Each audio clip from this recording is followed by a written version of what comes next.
وعن تجربه اتكلم. راهي لا طبقتوا هذه الوصفه هذه والوصفه الثانيه، راه الحمد لله والشكر لله من المره الاولى او الثانيه غتلقاو نتيجه وغتلقاو الراحه اللي العديد ديال الناس حاليا تيقلبوا عليها.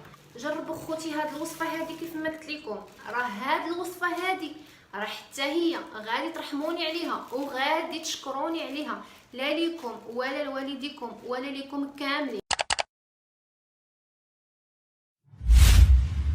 السلام عليكم العائله، كي دايرين؟ لاباس عليكم؟ نتمنى انكم تكونوا بخير وعلى خير وبصحه جيده. اليوم كيف ما شفتوا خوتي من العنوان اللي بزاف ديال الناس اللي كيعانيوا من هذا المشكل هذا، وكذلك عندهم يعني حالات مستعصيه، وكذلك عندهم ضيق في التنفس والسعال، وعندهم الحراره، وعندهم الدقديقه في الصحه ديالهم.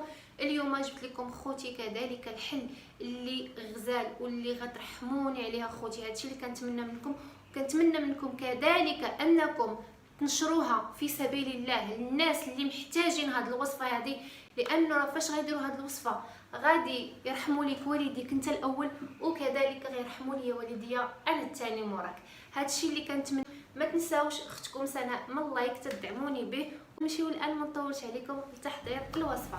اول حاجه غادي نديروها البنات اللي كنتمنى منكم انكم هاد الوصفتين اللي غادي نعطيكم الله يجازيكم بخير، اما بارطاجيوها مع الناس اللي عندهم ساكن هذا المشكل هذا وتيعانيوا من ضيق التنفس، وكذلك عندهم الصدر ديالهم عامر، عندهم الحراره في الجسم، وكذلك عندهم السعال.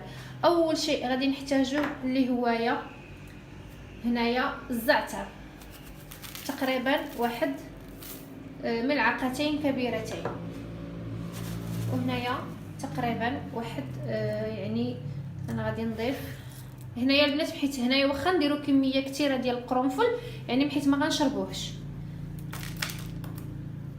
تقريبا هنا واحد 10 حبات حتى 12 حبه. وهنا البنات غادي نضيفو ملعقه حتى الملعقه ونصف ديال القرفه تكون مطحونه صافي، وغادي نضيفو ليها الماء ساخن مزيان. هانتوما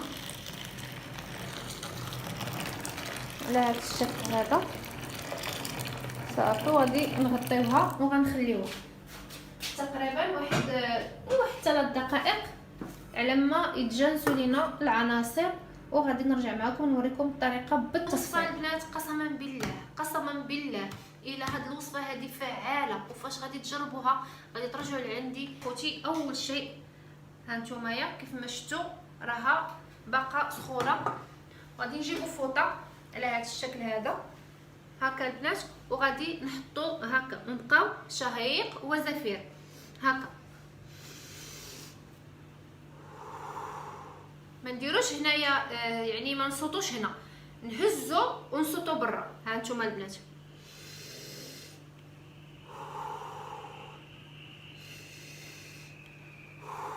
وكذلك الناس اللي مشى ليهم الذوق ومشى ليهم الشم، هاد الوصفه البنات حتى هي غادي تسترجع عليهم الذوق والشم. وعن تجربه اتكلم، راهي لا طبقتوا هاد الوصفه هذه والوصفه الثانيه، راه الحمد لله والشكر لله من المره الاولى او الثانيه غتلقاو نتيجه وغتلقاو الراحه اللي العديد ديال الناس حاليا تيقلبوا عليها. كيف ما قلت لكم البنات شهيق وندير، ولكن هذه البنات ما نخليوهاش هكا، انا نوريكم يعني بالطريقه بالتفصيل. ها انتم البنات هكا ندير هكا، ندير عاوتاني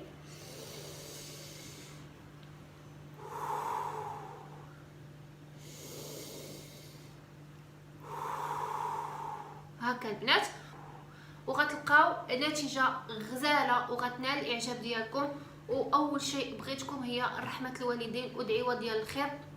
كيف ما عارفين دائما كنقلب لكم على الحاجه اللي يعني تنفعكم، ونمشيو كذلك لواحد الوصفه الثانيه او واحد الحيله اللي حتى هي بسيطه وغادي تعجبكم، وكذلك حتى هي مهمه جدا للناس اللي عندهم هذا الفيروس هذا. وهذا الوصفه الثانيه خوتي اللي هي فيها فقط هذا المكون هذا اللي هو البصل، وهاد الطريقه او هاد الحيله اللي غادي نعطيكم اليوم غادي تجيكم غريبه، ولكن الناس اللي جربوها ولقاو عليها نتيجه غزاله ونتيجه يعني في واحد الوقيته اللي وجيزه، اللي فاش جربوا هاد الطريقه هذه بالبصله تسرحت ليهم يعني النيف ديالهم وكذلك الحنجره ديالهم وكذلك الصدر ديالهم حتى هو تسرح. اول شيء غادي نديروه هو غادي نفرموا هاد البصل هذه، ضروري اننا نحكوها. هانتوما انا البنات غادي نحكها مزيان وغادي نرجع معكم. صافي غادي نوضع هذا على هذا الشكل هذا بالماء ديالها بكل شيء. من الافضل يكون بلاستيك يعني صحي، انا كنوريكم هذه الطريقه ولكن كنفضل انه يكون بلاستيك صحي. صافي دابا غنقلب باش نوريكم الطريقه ديال الاستعمال. دابا البنات ها هي، ولكن فاش غتشوفوا الطريقه شوفوا ما تجيكمش غريبه، لانه اصلا هاد الطريقه هذه قلت لكم راه جربوها الناس وبزاف ديال الناس وعطاتهم النتيجه غزاله. شنو هي؟ اول شيء خاصكم تسدوا العوينات ديالكم باش ما يدمعوش لكم. ثاني شيء غادي تجيو على هذا الشكل هذا، انا غنسد عينيا لانه البصله شويه قاصحه على العينين. صافي وغتبقاو تصوتوا يعني شهيق وزفير. هانتوما شوفوا الطريقه على هذا الشكل هذا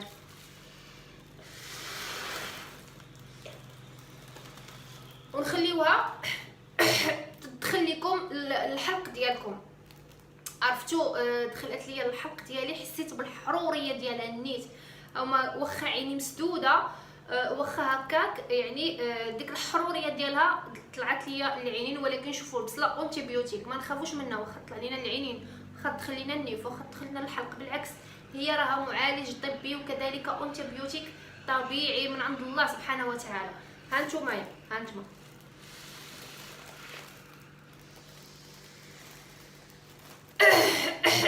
ماشي مشكل، خاصنا نصبروا. قال لك اللي بغى العسل يصبر لقراص النحل.